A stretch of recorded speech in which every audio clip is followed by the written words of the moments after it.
Good evening, ladies and gentlemen, and welcome to the FB4 podcast. I am Gav, and tonight I have with me Chris Brack and I have Grizz to discuss how relentless these Reds actually are and how Spurs believed after 104 seconds or whatever it was that they were going to win at Anfield when in truth they never really were. Grizz, great win. I think we both predicted a 2-1, a tight 2-1 I think we both said. But, did you copy me, yeah? No, I didn't copy you. I went first. I done it earlier in the week. But just your initial reaction, Grizz, because I think that is a massive win. Yeah, I would echo those sentiments. I'd probably add another massive. If you press me, I thought it was a fantastic win. I thought for me, I know some people are saying the performance against Arsenal was good.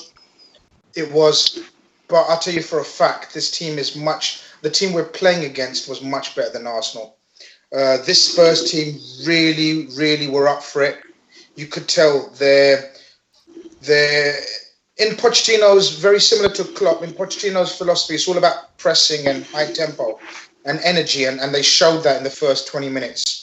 They really harassed us, pressed us, and we were magnificent in the way we didn't let an early setback affect us. We stayed calm, we stayed composed, and we didn't chase the game, Gav. We played the game, which I thought was very, very important. If we had chased it early, then they had some fantastic players up front to counter-attack us, but we didn't chase it. We played the game, composed, thoughtful, just making us fans proud, Gav. I'm absolutely proud of those Reds today. I thought it was a fantastic win. Yeah, it really was. I thought it was huge. Chris, it's one of those where, and I think Gary Neville said it after the game, which surprised me a little bit, where he just said, and Carragher as well, but they put it very well when they said, you know what, and Souness even as well. I think everyone nearly in studio probably had Roy Keane into that, and it's probably the first time I've watched post-game because I wanted to really see what they thought of that victory. But they all said that goal never affected Liverpool. They dug in and they were fantastic to watch at the same time. It was just huge, wasn't it? Definitely was, mate. That's the first time we've probably in a while now been able to evolve as a club. Where probably 2-3 years ago we've seen it before. 1-0 down. It's one of those games. Keeper has a worldie, and we panic and we start doing pot shots from distance. I was probably a bit anxious or a bit frustrated probably the first half, where we did fall into the trap a little bit of what we did at United, which was get deep, putting those crosses in from deep, which for Alderweireld is quite easy. But then they seem to calm themselves down and go back to playing the way we can, and just brushed it off as one of them goals, and then pretty much took control. The only frustration was we probably should have got ahead sooner, but it's quite a nice position to be in. Yeah, it's an absolutely brilliant position to be in. Grizz, just starting off with the team, rumour early on in the day that Salah may miss out. The rumour was he picked up a knock against Genk. Then we had, the whole centre-half team, which I think most people early on realised this is going to be, not going to happen for Matip, so it's going to be Lovren, so most people are on that. And then the midfield three reverted back to what seems to be his first choice midfield three. Were you happy with that, Grizz? Because I know you were impressed with Oxlade-Chamberlain and Keita during the week. Mm-hmm. Yeah, I was impressed with them, but I thought I thought the team picked itself. As I said on my Twitter earlier this week, I personally would have picked Ox or Keita, one of them, over Henderson. But it's brilliant when it's proved that fuck all, because Henderson equalises and makes mugs of all of us saying he shouldn't be playing. Just a word on Henderson. He has been playing poor. There's no hiding from that. I think he's really out of form. But I thought he showed great captaincy and leadership skill today, even because he lost that ball very early on, and it was his error. It can happen to a midfielder. You get caught cold at the start of a game. As I said, Pochettino's team were instructed to press really high. It happens. He was poor on the ball. There was no awareness around him. He didn't look. He gets caught. But I thought I thought he really picked himself up and just didn't let his head drop. The accusation is obviously of Henderson is that sort of he goes hiding, he goes missing. I thought he had a very strong second half, especially, which culminated him scoring the goal. I knew Lovren would be ahead of Gomez. Gomez again is not in brilliant form. Lovren, apart from the stupid mistake, and I know it cost a goal, and these mistakes are crucial if they lead to a goal. But overall, his play hasn't been bad, in my opinion, alongside Virgil van Dijk, and the rest of the team picked itself. It was interesting. Klopp, in his press conference afterwards, alluded to the fact that he knew our counter-pressing had to be spot on today because he knew we'd have majority of the ball, and that's when Spurs are at their dangerous with their counter-attacking. So it just small sort of inserts into how Klopp views Gini and Fabinho and Gini, Fabinho and Hendo in terms of they understanding his pressing techniques, his tactics to a T. And I really thought we were fantastic all round as a team to stop them. Yeah, look, there's loads of comments coming in here. A few on Matip, a few on Lovren. There's loads of different comments on loads of different players, about the pressing game. Kev O'Sullivan felt that despite the goal early on, he felt it was a great attacking display first half, bar scoring a goal. Stephen Kingsbury's going on about Wijnaldum, Centurion. He says that's the point that was made by the day trippers. Sorry, it's gone. It's gone off the screen. But Lovren, plenty on loads of different players, but we will get onto them as we go along. I thought Lovren was poor. I'm going to throw it out there from the start. That's my opinion on Lovren. But Chris, Grizz mentions, and we have to get straight into it, and it's a goal after, within a minute, or in around a minute. I was just so annoyed I wasn't even looking at the clock. But, he says, and Henderson says after the game himself in the post-match conference besides Sadio Mane, where he says, I was glad to score today because it was my fault for the goal and, I lost the ball. Yeah, he takes too many touches, Chris. He gets caught in possession, but he's rushed into an attempt to pass, they lose it. But you could point fingers then at Fabinho, Wijnaldum, not Trent, definitely at Lovren. Was it all Henderson's fault for you? No, don't think it is. He does lose it, but he loses it halfway in the half. And then, I'll be honest, it's the only tackle I think Fabinho misses all game. He dances past him. He dances past Wijnaldum. Then Henderson gets him back into position. And probably, if you're being hypercritical, from there, him and Trent between them, I've got to show Son outside. They let him cut inside. Hits Lovren on the head. 9 times out of 10, that'll go over. Hits the bar, which is a bit freakish. And to be honest, unusually, probably we're a bit slow to react to Kane. I mean, I thought Kane was offside until you see the replay. He's miles on. But the initial reaction, you think he must be offside because how can you leave Harry Kane, who is not as mobile as he used to be, but he's still, in the penalty box, he's deadly. It was it's just like a really cold start. So I think Henderson's probably protected his team a little bit and taken it on the chin, but it was a bit of a catalogue of errors and it was a bit freakish, the goal, to be honest. Lovren, yeah, he's getting pelters on Sky, but look, Kane knows how to play against players like Lovren. And to be honest, on the whole, I thought he kept Kane fairly quiet after the goal, apart from him falling out. Apart from apparently when you get hit in the chest, it causes your head to fall off. I thought Lovren did all right against Kane because Kane is always going to play on whoever is not Van Dijk. Yeah, like most forwards. Like most forwards do, and I thought you're right. I mean, this is not like the Wembley game where Lovren's head was kettled after half an hour because Kane had done him 2 or 3 times. Yeah, that it wasn't like that was happening a lot.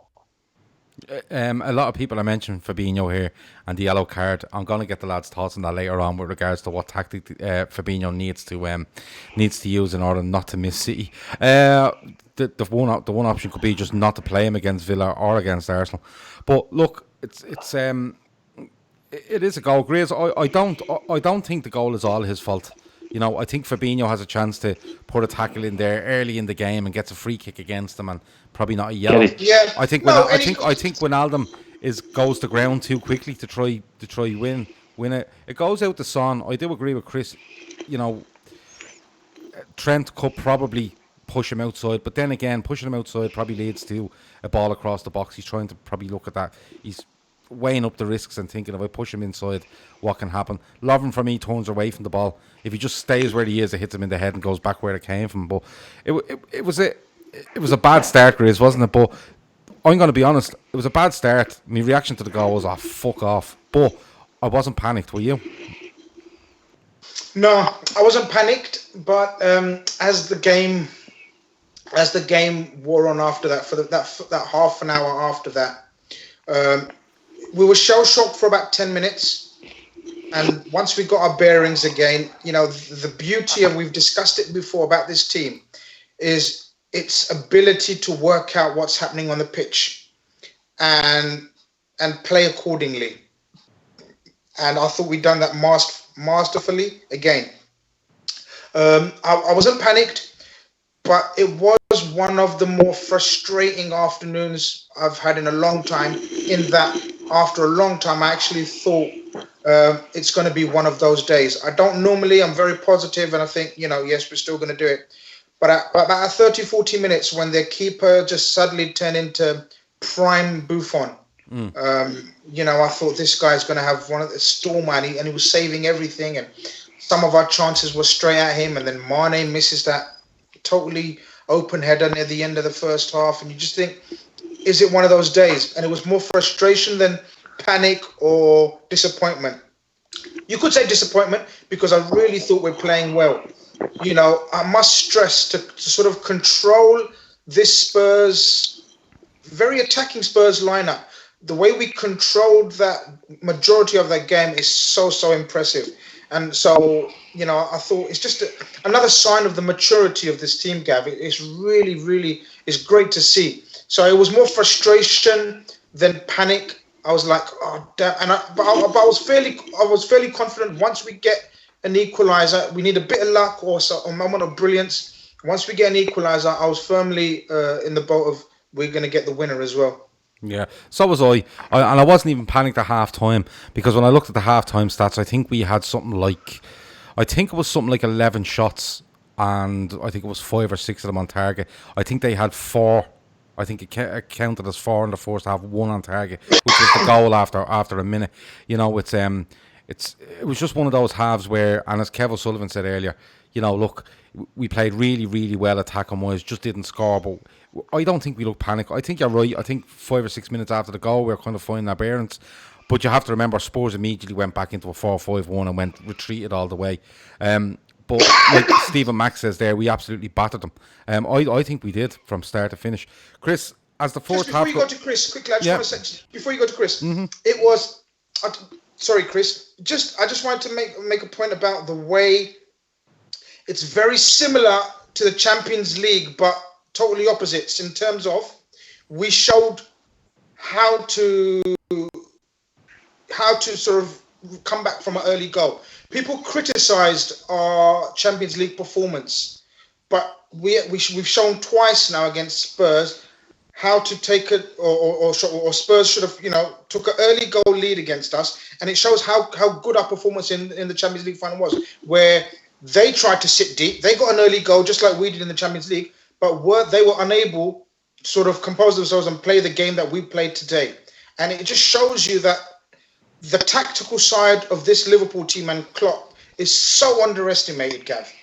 All we talk about is the front three, and we give the ball to them, and we need playmakers in the middle, and but this Klopp and his coaching staff have got this Liverpool team, probably one of the most tactically, mature teams I've seen in my lifetime. And I've seen a lot of football, as you know, Gav. Mm-hmm. I know you have, yeah. You've, I know you have a subscription to Ajax TV, amongst others. But Chris, as the half rolls on, Grizz says it there. His main worry was that this goalkeeper had turned into prime Buffon, But and like you said there, against United, we're trying to hit stuff from deep and stuff. But was your impression come half time, Chris, that yeah, we're 1-0 down, but we're absolutely battering these. Like, I don't think they made 100 passes in the first half. I think we made about 300 or 250. We more shots on target, more shots on more shots overall, more shots on target. When you got to half time, Chris, were you thinking it's one of these days, or were you thinking, no, this will come? This will definitely come. There was an element of me thinking it's going to be one of those days, but I always thought we don't normally not score at home.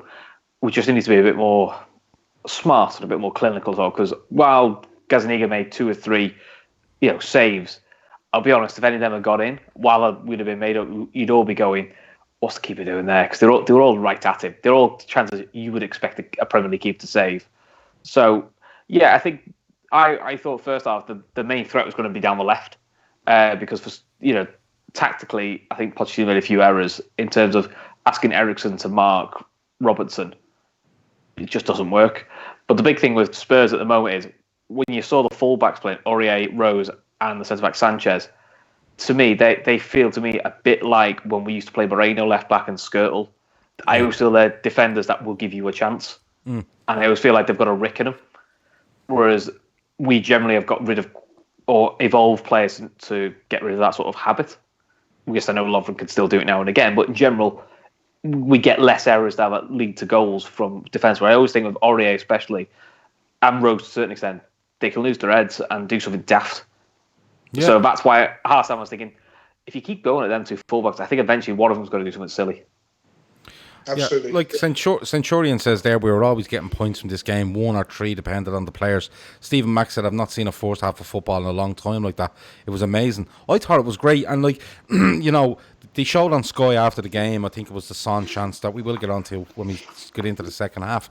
But when they showed that, he said, that could have been 2-0, he said to Souness. And Souness said, hold on, that could have been 2-0. If they went in 4-1 up at half time, you couldn't have argued. It was one of those. So, and we just kept going and going and going and going. And Kane was asked afterwards, do you think you were forced back? And he was like, well, I'm not too sure. And I'm kind of going, stop fucking lying to yourself. You scored a goal and you literally couldn't get out of your own half after that. Like, I'll put it to you this way, Grizz. I was thinking at half time, you know what? If we'd have scored after the first minute there, we'd be 3-0 up here at half time. Yeah. It had that feels to it where we knew, we get one and we get a couple here. It was evident and it's apparent, obviously, because he had to go off as well at the end, that, you could see Mo wasn't himself. Mane is allowed an off day. He was fairly quiet, but the rest of the team around them, even though our 2 main boys weren't at their best, it just shows you how much importance Klopp has on his fullbacks. I thought Robertson and Trent were absolutely outstanding. Maybe not the cleverest thing, as Chris said, from Poch to play Eriksen up against, was it Trent, and then Son on the other side? Other way around. Other way around? Yeah. Close enough. Not really, when there's only 2 options.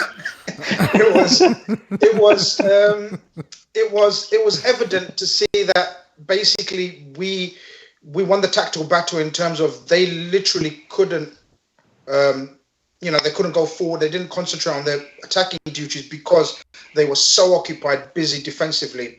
The odd break from Son here and there, he's a superb player. You expect superb players to have the odd moment, but I thought Kane was absolutely anonymous apart from the tap in.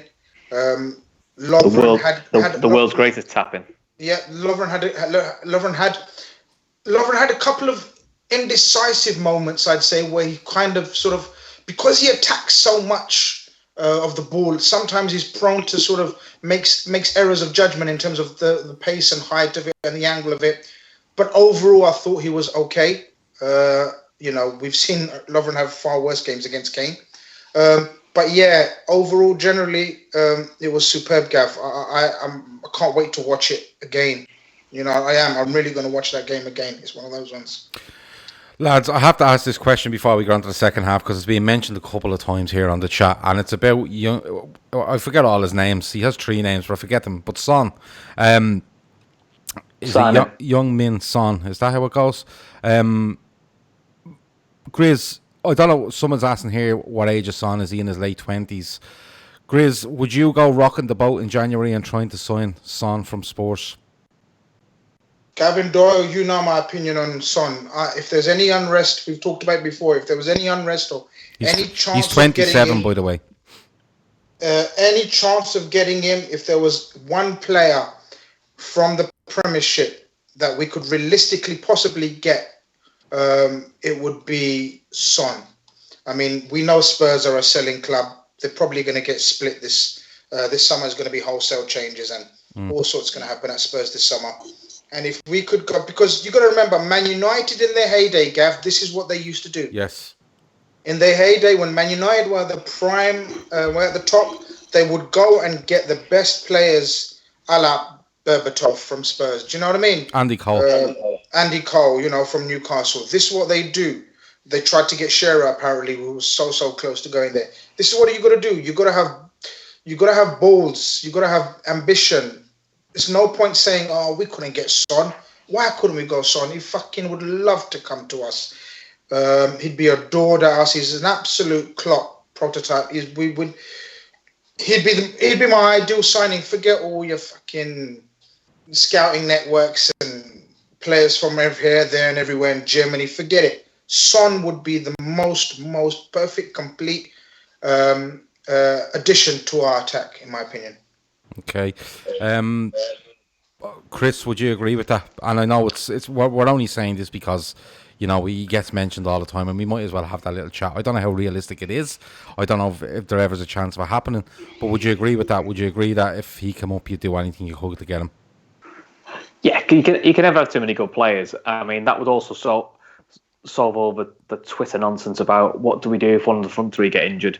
The guy's there, and it would also probably push Mane and Salah and Firmino possibly onto another level, because that's a realistic guy goes, listen, I could start Son in the middle and Firmino, you're on the bench. And no one's really going to quibble because they're going to go, well, we're no weaker. So it seems a bit of a no-brainer, really. But I know we say Tottenham are a selling club, but I can't see them selling him mid-season unless they get knocked out of the Champions League in the group stage. But I think that's probably unlikely. No, mid-season. I mean, you mean in the summer? Yeah, signing him would be a dream, but signing him in mid-season would be, just in the summer. Yes, I would go for him. Yeah, absolutely. He'd be number one on my list personally, anyway. Him and Mbappe up front. Yeah. Well, listen, we've started on Son. You've mentioned Mbappe, but Mystery Man 111 on Periscope asks, "What do you guys think of all this Sancho talk?" Grizz, I'll come to you first. There's a lot goes on around here, and I suppose we have to caveat this with, if the night deal goes through, Grizz, next summer, transfer-wise at Liverpool, just rumour-wise, is going to be off the fucking scale. Yeah, it will be, but it's rightly so. It will be, and we will be the talk of the town. We will be talk of sort of agents. Agents will be throwing their best stars at us. It's a fact. We're a huge, massive club, and with that comes all this sort of talk about players wanting to sign us wanting to sign for us signing players, all these great young talents all around the world. If you're going towards asking me, have I heard anything on Sancho? I have. He's definitely a player we're more than interested in. But I expect loads of names to be appearing after that. He's a very, very, very young player, good player. But I'd still go for Son over him. But yeah, the Sancho talk is real as far as I know. We are definitely most interested in him for the summer. Okay, let's get on to the second half. Chris, I was a little bit concerned at the second half. My only concern, I suppose, at half time was the whistle went at the end of the first half. If it's a game where you wanted to, go and play 90 minutes without stopping, this was probably it, because we are constantly, Chris, probably constantly just going at them and eating at them, and it looked like it was coming, and then the first half whistle goes. But we come back out, Chris, second half, and it's straight at it again. We're straight at it, and we're on top of them, and they've had 15 minutes to try to discuss how to get around us, and they can't seem to. We're straight at it. Having said that, they could go 2-0 up from that Son chance. They could, yeah. It's really good goalkeeping by Alisson. He just forces Son wide enough to make it a really, really difficult finish for him. So that's probably more down to Alisson. And again, Alisson is a bit like Ederson is for City. I think he's getting in players' heads. That when they see him coming out, they're thinking, I've really got to put my foot through this. I've really got to put this in the top corner. Because he's so big, a bit like Ederson. It's not a great analysis, but I think that helped us. Probably a couple of years back, the keepers we've had in the past did shrunk, and it would have been probably quite a simple finish for him. There was the concern that we haven't. It's got to half time. We haven't scored while we've been so dominant, and you just hope that as second half kick-off, can you just carry up where you left off? Almost Spurs, so try something different. I was amazed he didn't try something different. Pochettino, even like throwing Ndombele on early and going 3 really big central midfielders. Just go Sissoko and Ndombele and Winks. Just keep the ball, be a bit more physical, and sacrifice one of the flair players. Just something different. But he just kind of went. He kind of just seemed to be. We play the way we play. We'll leave it at that. Which was surprising, really, for a manager who's supposed to be very tactically switched on. He just seemed to let a lot of it bypass him. Yeah, I was surprised by it as well because I don't understand why they didn't drop Kane deeper and put Son up front and put him right up there, on his own if they had to. Try Corbett fullbacks, like Grizz said earlier, they were both fantastic, and go man for man in the middle of midfield and hope to win that battle. But listen, that's what Pochettino wants to do. That's absolutely fair enough. Grizz, Lovren is a disgrace on that chance. Discuss. The Son one. Yeah.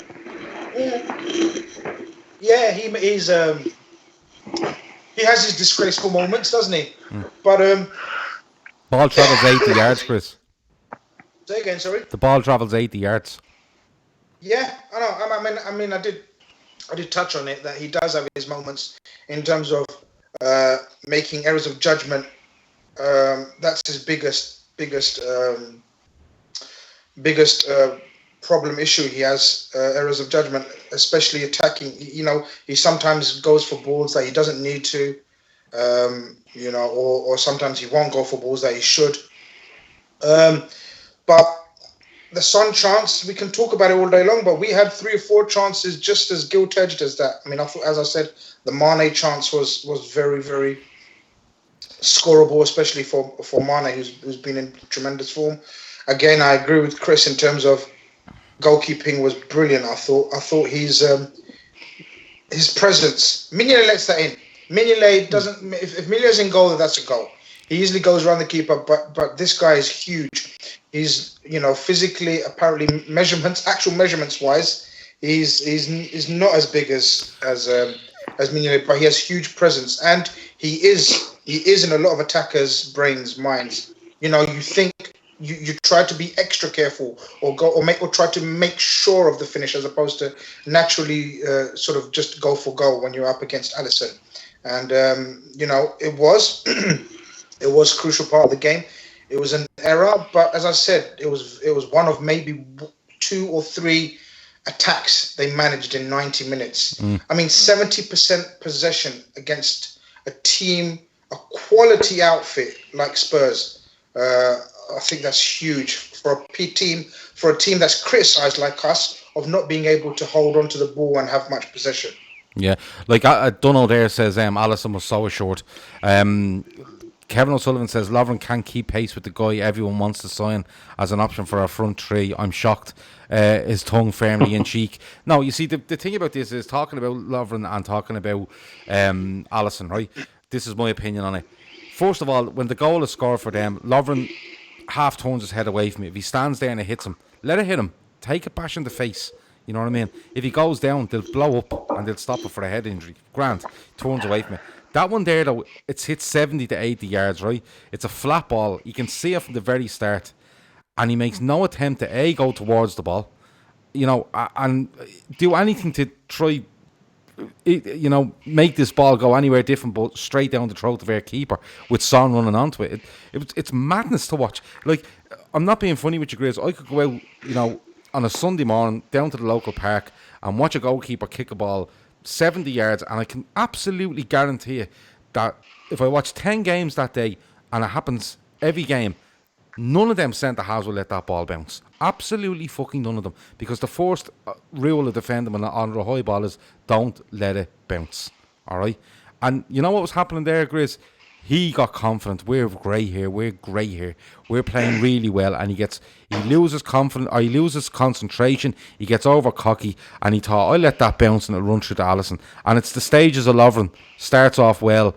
We get a goal, we get on top, and he loses all concentration. And then when we actually can see the goal, he goes to an absolute mess. Kevin O'Sullivan says Son done him for pace. There should have been no issue with pace there. He should have just stepped over and headed the fucking thing, or kicked it, or done something of the sort. With Alisson, I agree with you. Mignolet in goal, and I don't think Son has to even go past the keeper. I think he takes a touch, and Mignolet will come out and dive at his feet, and he'll clip it over him. Or he'll just kick it past him, and Mignolet be on his knee going, oh, where's that gone? You know, he did make himself huge. I still think Son should have scored, because he was past him enough to actually just slot it in the net. He could have just slotted it. He tried to lift it, because I think in his side vision, he could probably see Alisson's arm or something. He thought, I have to lift this, so he's going to get a touch on it. But just not good enough, in my opinion. Chris, absolutely and utterly thrilled that Jordan Henderson scored, just for all those fucking saps on Twitter that go on every week about the midfield three, and you can't win anything with that midfield three. And Jordan Henderson was partly at fault for the first goal, but he gets the equaliser, and he has been in bad form. Grizz pointed that out, and I absolutely agree. But Chris, great to see him score a goal, and it's something you want to see more from him, isn't it? Yeah, it's definitely something he needs to get back into his game, because I think when he was younger, that was sort of what you would expect him to become, a bit more of a box-to-box goal-scorer midfielder. But, he's only just really been put back into that role. As for the Twitter sphere that tells you how crap he is, and Klopp doesn't know what he's doing. For a guy who's apparently crap, can't pass a ball 5 yards, is the worst Liverpool captain ever. There aren't many rubbish Liverpool captains who win European Cups and challenge for league titles like he did last year. And it wasn't like he was a passenger. He's playing week in, week out. He's not pretty. He's not flair. And unfortunately, I always think the biggest problem with Henderson is his name's not Steven Gerrard.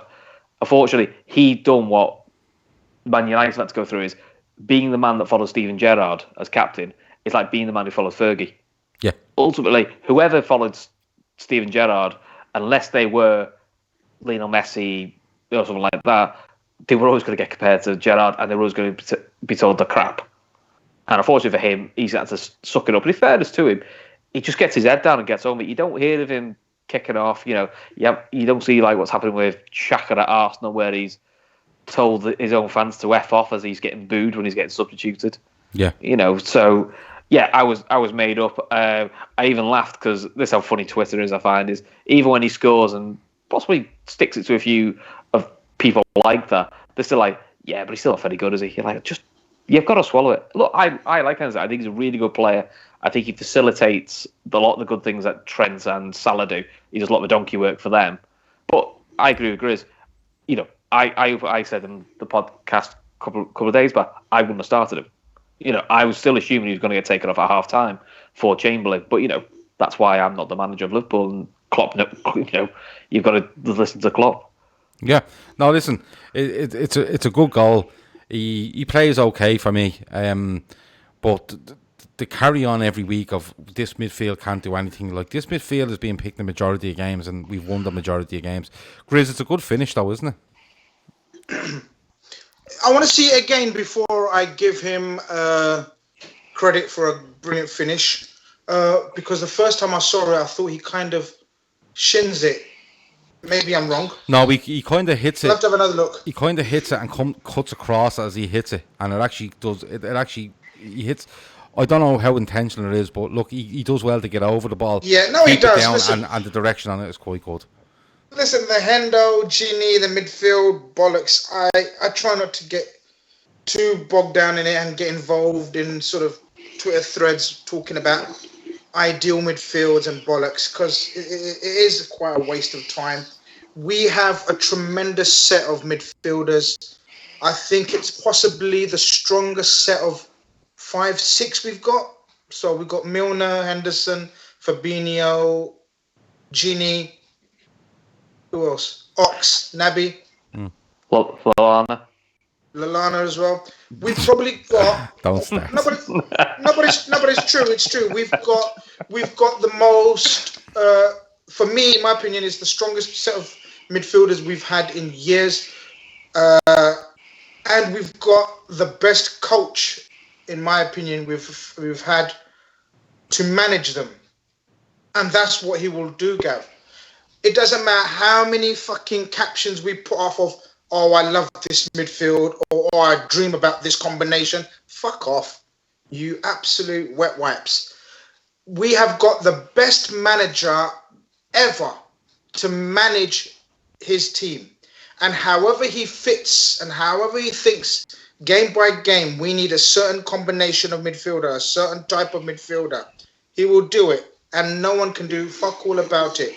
Yes, Henderson's form individually has been poor, but again, he showed tactically he's what Klopp wants, and Klopp will continue to pick him if he feels that's what he needs in that game.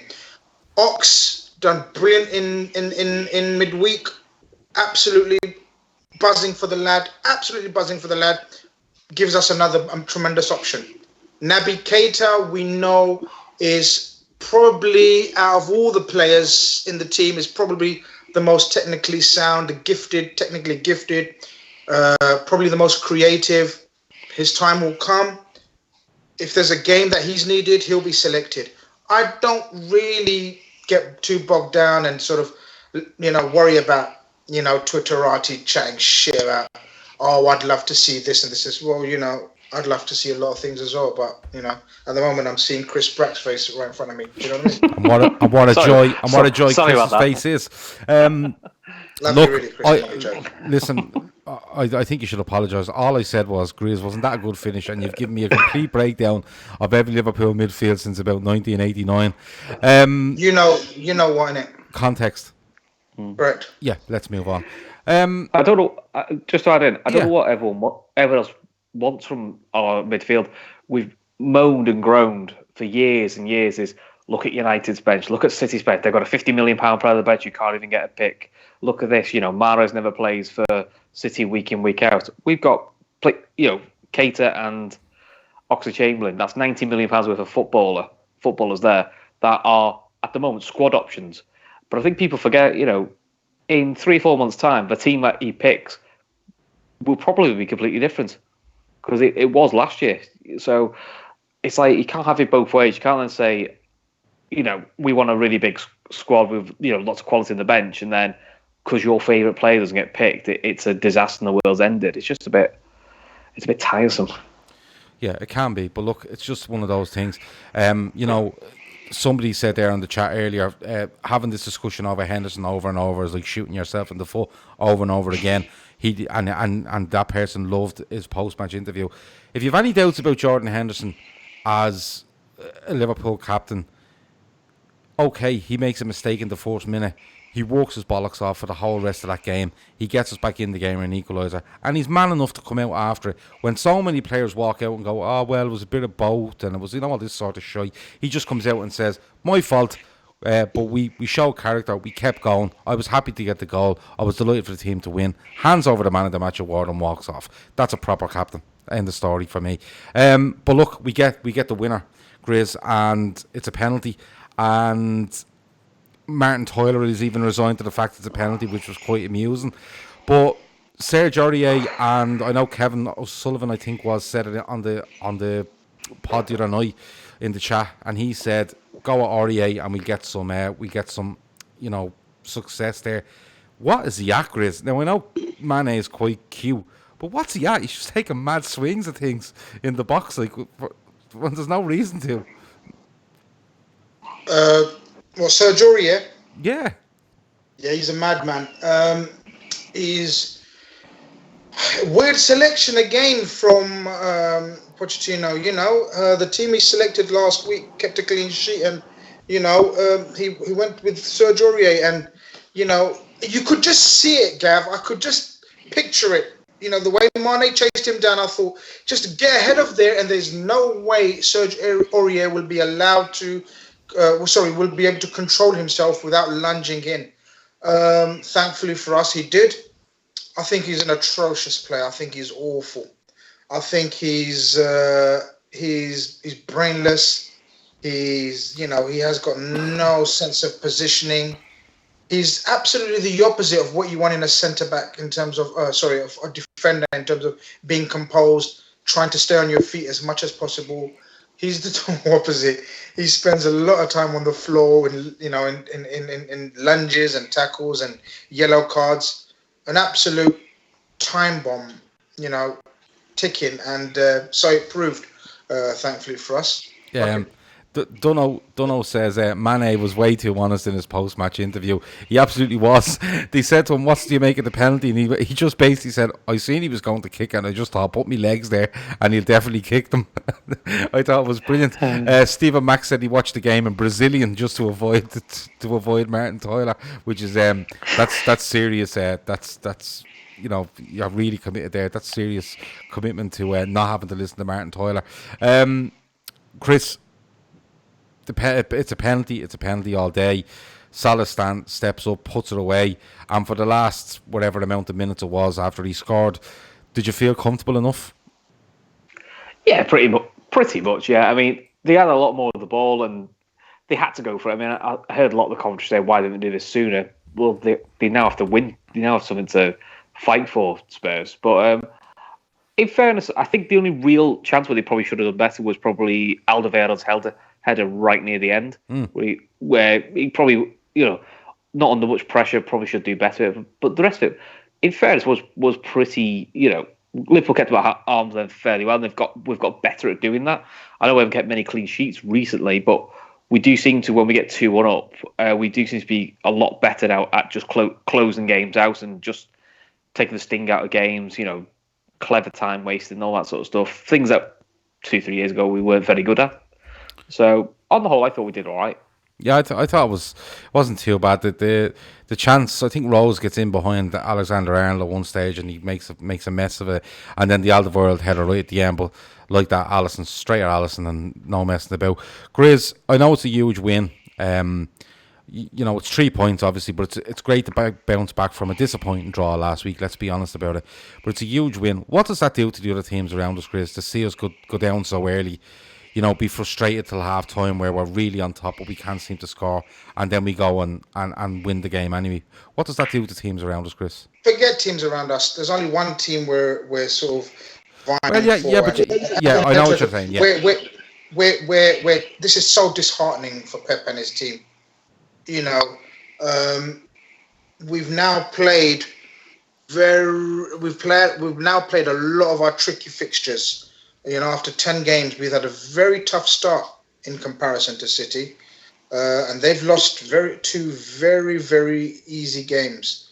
A lot of tests for them to come, but to concentrate on us and coming back to us. The way we come back, we're just never beaten, and teams know this. You're never safe against us. We're honestly, as Klopp says, we're one of the worst teams to play against. We're so tough. It's been a very tough set of fixtures.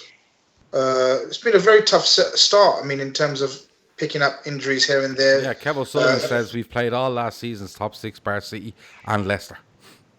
Amazing, and it was a disappointing. It was disappointing last week against Old Trafford, but it was the performance that was disappointing. That's the only performance I can say where I thought we were awful. We've had patches where we weren't very good, for example, against Sheffield United, but we weathered the storm and we came back strong, etc., etc. But the United game was the one game where I thought we were absolute pants. But to come back from that, as you said, and put in a performance after conceding very early, I thought it kills the other teams. Really disheartens them, and long may it continue, Gav. Centurion says tricky fixtures do not end for him. He says to Grizz, he says that this is what this title race is. I agree, yeah. Yeah, no, it's an absolutely fair point.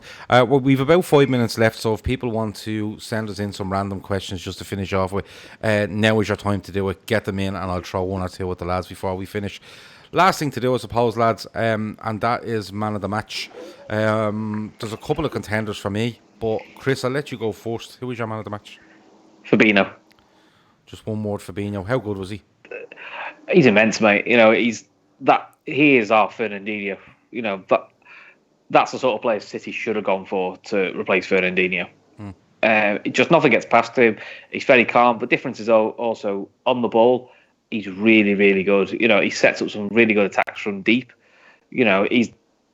I thought when we had Mascherano, I thought that was probably peak DM for us as a phrase. I think Fabinho is probably the best we've seen in that position. Yeah, no, he's just to watch him. He's just snapping into tackles, and it was a fair point someone made earlier when they said, look how dominant he was in midfield. He didn't even pick up a yellow card, and that's a really good point, Chris, because he usually would in a battle pick up a yellow when maybe the legs go a little bit or the shape comes out with the team a little bit. But he's just really good, Grizz. Are you going to go with anyone else for man of the match, by the way? Nah, I'm not going to try to be controversial or extra. Like Matt. Yeah, Matt would probably say, Lallana. Yeah, Lovren or Hendo. Yeah. But now I thought Fabinho was a monster. The best way to describe him today. As I said, they were physical and they were very irritating today. In that first 20-30 minutes, they were sort of stopping free kicks and in your face and niggly little fouls but he stayed calm. I thought he was absolutely immense. One of his best performances for us. I thought he covered so much ground, stopped so many counterattacks at source. Just an impeccable display from him today. Yeah, no, I thought he was amazing. We may as well ask this question as well, Chris. I'll come to you first. We have Arsenal at home in the League Cup during the week, and then we travel to Villa Park next weekend before our next domestic game, which is Manchester City at home at Anfield the following Sunday. Fabinho was one card away from basically a ban, a one-game ban. What way do you play this, Chris? Do you leave him out of both games? Do you put him into the Arsenal game to get a yellow? What do you do? Do you make him walk a tightrope against Villa? It's a tricky one because he's probably the one player right now you absolutely want on that pitch when we play Man City on late November, isn't it? Yeah. Mid-November, sorry. Yeah, I don't think you play him against Villa whatever way you can. Mm-hmm. I think if Klopp's worried about him losing a bit of rhythm, then give him an hour against Arsenal in the League Cup. Because if he picks up a yellow, he misses Villa anyway. And probably Villa away might be the game to give one of Ox or Keita a bit of a run out. Is that definite? If he picks up a yellow against Arsenal in a cup, he misses the next league game? Yes. Yeah, because it's all domestic. Carry on. So that's what I think we should do is if you're worried about him losing rhythm, then give him the Arsenal game for a bit. So if he does get booked, he misses Villa anyway, and if not, that's give him his week off. So he's not because he's going to be busy against City, and this Villa could be a perfect game for Keita or Chamberlain to get a run on, get some minutes in the legs because both one of them off the bench against City could be crucial. Yeah, it's a tricky one because Villa away won't be easy. No. I think they showed away at Arsenal. They were quite good, a little bit naive. Against City on Saturday, they were really good first half. Fell apart a little bit second half, but it was probably after being given the runaround by City a little bit in the first half. But Grizz, what would you do? I'll put it this way: I can't see him playing against Arsenal in this League Cup. I really can't. I think we'll go for the youth again and stuff like that, and the fringe players. Would you literally risk him against Villa to make sure he's there against City? No chance. I would do whatever needs to be done, legal or illegal, to make sure he's playing against Man City. Yeah. So what I'm saying is, if he doesn't play against Arsenal, right, you can play him against Villa and tell him not to tackle anyone, or you can just leave him out with the Villa game, knowing he'll play against City. No, that doesn't work. Aston Villa have shown and proved they're a very competitive team. And you don't pick a player. You just don't pick a player and tell him not to play his natural game, i.e., make high volume of tackles, interceptions, etc. I think you're right. I think it's a time to utilize our squad. I suspect, and as you know, I've got a 90% record of being correct. I think. No, you need to. Hold on a minute. 80% of the time. Hold on a minute. Your claim is 90% correct. That's not just in life in general. That's your predictions on football scores this season. Football. No, any footballing issues. No, it's not. It's not. Don't start it because I'll tear you apart. Don't. All right. Okay. It's Liverpool results this season. All you right. are 90%. All right. Okay. Well, I think your man Gini Wijnaldum will play in the 6 against Aston Villa. Some people are saying here that the rules have changed. It is competition specific from this year. I thought so. Now, Chris reckons it's not. Huh? So, well, I could be. As I said, it could be the 10%. It could be the 10%. But I'm fairly sure that it's 90% correct. In that case, then he doesn't play. He doesn't play for the next 2 games. Then. Well, that's the case, yeah. Absolutely. Or he may play against Arsenal, not play against Villa. But we'll have to wait and see. Sorry, Grizz. It makes sense now. It might make sense now to play against Arsenal anyway, with the kids, a bit of experience. Although I don't know what the situation is. I think Hoover's missing, so Milner might stay at right back. I don't know. It'll be interesting to see the lineup actually against Arsenal now. Because I can't see him playing against Villa. I think it will be very naive of us to even risk him. I hope we don't play him. I hope we don't sort of try to protect him by saying, don't play your natural game. It just doesn't work. I can't see it happening. Now, Dunno was saying if he got booked today, he would have missed Arsenal. So we're not too sure. We are going to have to check. No, he wouldn't. He wouldn't. No. No, but that's what I'm saying. If it's competition specific, he would miss the next league game. If it's not competition specific and it's based on all domestic games, if he had got booked today, he would have missed Arsenal and he would have been clear. He would have missed Arsenal and Villa. I don't know what's going on. I really don't. I'll have to check. I suppose we'll find out when City play Southampton on Tuesday because Fernandinho's got a ban. Yes. So it's which Southampton game does he miss? Does he miss the league game or the League Cup game? The cup game. Yeah, I suppose. I'd like to think Liverpool know that already. But you know. Okay. Centurion asks, Gav, why don't you do a small segment to predict other games? I can do that. No problem. I can do it on a Friday night before the weekends, and get me on. And we can get somebody on, and we can see what we can get one person on to see if they can predict the scores, and we go from there. I'll work on that during the week. How does that sound? Sure, I've nothing else to be doing, have I? Right. Grizz. Gav. Random question before we leave. You ready? No. Are you ready? Go on. Okay. What's the most scared you've ever been, Grizz? Most scared. Where you're thinking, oh fuck this, it could be that, and it could be like you could have been, I don't know, held up in an armed robbery. That's quite scary, or you could have been just done a bungee jump and caught. This is quite scary. No, I've done a bungee jump. I've done a catapult as well. I haven't been scared as much as I was when I went back home to Pakistan as a teenager, about 13, 14 years old. And wow, I thought you were going to say about 13, 14 years ago. Go on. And first time I was introduced to crows. And I shat myself. Crows? Crows. The birds, black crows. Crows, okay, right. You didn't see a crow until you went to Pakistan when you were 14? No. Okay. I'd seen them on TV and etc. But where I'm from in Pakistan is like it's a village. It's like open Crow fields. Central. Crow Central, basically. Yeah. It literally was Crow Central. So there's it's like a nice tradition to sort of go on the rooftops because the houses are different. They've it's open rooftops. You can go on the rooftops and just sit on the balconies, etc.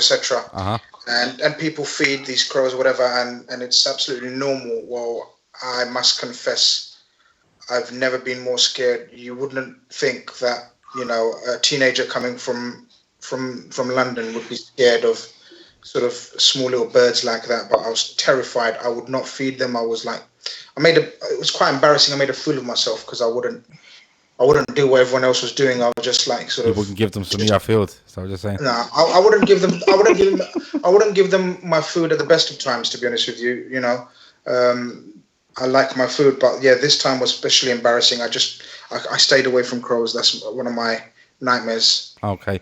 When I asked you that question, Stephen Mack's response immediately was that the kebab shop was closed. Mystery Man 111 says, just check the rules, and the competition the cards are given in from this season. So it is competition specific by the looks of it. Stephen Mack is asking, are there crows in London? There's a few pubs called the Crows. Yeah, I know, yeah. But is there crows in London, Grizz? I'll have to double check. I don't think I've seen any crows in London. Oh, yeah. I haven't. Yeah. I mean, I seriously haven't. I haven't seen any crows. Okay. So when you're walking around, you're like, oh, look at that. Oh, that's nice. Oh no, that's not a crow. Do you look at different... No, I've seen pigeons. Do you look at different... Yeah, do you look at different birds and go, that's a pigeon? Do you name them as you're on the way down the street? Like, well, now I'm going to specifically look for crows or... Yeah. Or, now I'm going to be actually doing some sort of bird spotting. Yeah. Because of this show after today. I'm actually going to look out for some crows in London. Cool. Thanks. Let us know how you get on, yeah. Chris... Dunno says he loves the Grizz. Everyone loves Grizz. If you don't like Grizz, there's something seriously wrong with you. And I mean that from the bottom of my heart. 100% serious. If you don't like Grizz, there is seriously something wrong with you. Because he's literally one of my favourite humans on earth. And I include all the Pakistani crows and that. Chris, has there ever been a time where you've been extremely scared? And listen, Chris, this isn't the time. Probably doing a pod with me. Yeah, no, this isn't the time to turn around and go, well, I remember the time my whole family were tied up and, you know, this happened and I'm like, oh, fucking hell, this gone badly wrong. Fucking crows. Yeah. Well, you can laugh, Chris, but it was scary. Yeah. I'm sure it was. Centurion wants to know, are they like the ones from Tom and Jerry? Yeah. Do you know what, Gav? They were very scary. And every single one, maybe they knew I'm from London. Every single one's focus was me. Yeah. I mean, there was there was loads of other kids and people around, but every crow seemed to be looking at me and focusing on me. That's because you're a foreigner when you were over there. It's absolutely. It's like they've got a sense of sort of, you know, he must have a few bob on him. Yeah. White crows want to know that. I have no bob on idea. him. What are you going to do, rob your wallet? What are you going to do with it? You know what I mean? This is what bugs me. Like, why would they think that? But anyway, sorry, Chris. Oh, sorry, Chris. Oh dear. I was going to say Christian Poulsen playing for Liverpool. That was probably one of the scary. That was one of the scary things. Then I saw Rogerson, which is even scarier. Probably for me was about 7. Mm-hmm. I think I had an accident at school where I ended up cutting my leg quite deep. Had to go to hospital for it, and I was quite scared because I wasn't quite sure, you know, how bad it was, and you know, it was quite. You know, operation amputation stuff like. Not quite that bad, but it was like a deep cut. I had like 25 stitches in my leg, so it was. At 7 years old, that was quite scary when you saw like a big hole in my leg. Ooh. So that's probably the scariest I think I've been in a non-footballing sense. Okay, fair play to you. You just came out and answered the question, Grizz. Absolute madman. I didn't answer the question. Yeah, you absolutely answered the question, Grizz. There's no doubt about that. To the best of my knowledge, as honest as I could. Well, to the best of your knowledge, you were there. It was like you were there. It's not like you were guessing.